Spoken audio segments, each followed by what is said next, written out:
بسم الله الرحمن الرحيم. مشاهدي ومتابعي قناة الحقيقة في كل مكان، أهلا وسهلا ومرحبا بكم. سعداء نلتقيكم اليوم من ولاية شرق دارفور من مدينة الضعين ومن وزارة الصحة، حيث نودع هذه القافلة الصحية التي نظمتها الإدارة الأهلية بمحلية عسلاية. هي عبارة عن قافلة صحية مستهدفة الرحل بالاتجاه الشمالي لمحلية الضعين. هذه القافلة بتحتوي على مخيم علاجي وأيضا ختان جماعي لأبناء الرحل وأبناء المزارعين، وأيضا تحتوي على جوانب توعوية إرشادية بالنسبة للرحل بمحلية عسلاية وفي الاتجاه الشمالي لولاية شرق دارفور، حيث كان من خلال هذا التدشين حضور كبير من حكومة الولاية وأيضا من الإدارة الأهلية بولاية شرق دارفور لقناة الحقيقة أحمد آدم سليمان ولاية شرق دارفور.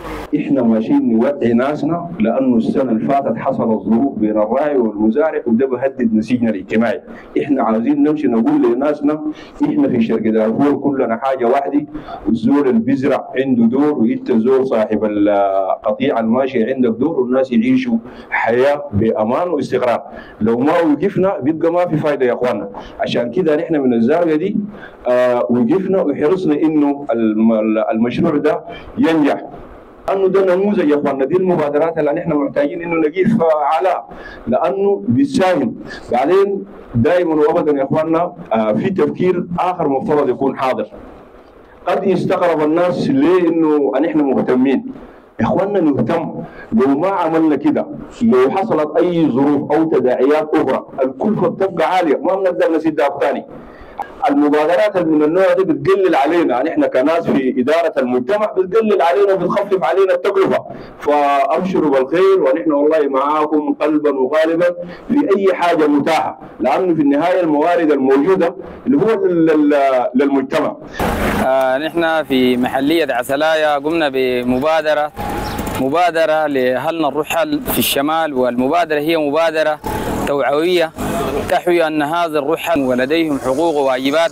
الحاجة الأولى والمهمة الأساسية للمبادرة عدم الطليق الجماعي أو دخول الماشية في زراعة الناس، والحاجة الثانية دفع الزكاة، والعاملين لهم برنامج صحي متكامل علاجي من وزارة الصحة مجانا، وختان للأطفال، وربط النسيج الاجتماعي بين الراعي والمزارع، وجعلناكم شعوبا وقبائل لتعارفوا إن أكرمكم عند الله أتقاكم. نحن والله الليلة يوم 25 عام 2025 شهر 9 يوم 25 ذاهبين إلى الشمال، نبدأ من شاعرية ونهايتنا لكولكو بوزريقة من 3 ولايات، ولاية جنوب دارفور وولاية شرق دارفور وولاية شمال دارفور.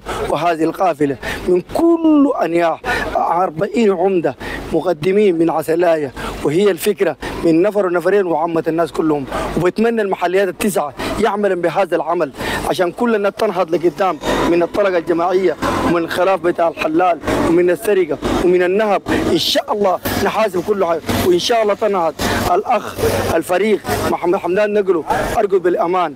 نحن في ولاية شرق دارفور من ناظرنا ولكل إداراتنا إن شاء الله حكم التأسيس يكون بخير وعافية وأنهض نهضة واحدة. السنة طلقة جماعية ما في، من هنا لجنوب دارفور ولشمال دارفور حاجة بقولها طلقة ما في، حاجة بقولها نهب ما في، حاجة بقولها نسيج اجتماعي كامل شامل ومادين من كل الوزارة الصحية بالختان وبالوعاية الصحية من فعس والنساء، والحمد لله ماشيين لكل الرحل. والسلام عليكم ورحمة الله تعالى وبركاته. مشاهدي متابعي قناة الحقيقة، من خلال هذه المساحة نقلنا لكم هذا التدشين بوزارة الصحة، قافلة صحية منظمة من الإدارة الأهلية لمحلية عسلاية. هذه القافلة مستهدفة الرحل بالاتجاه الشمالي. القافلة احتوت على ختان جماعي وعلى مخيمات علاجية وأيضا دعوات إرشادية، وكان هذا التدشين بحضور كبير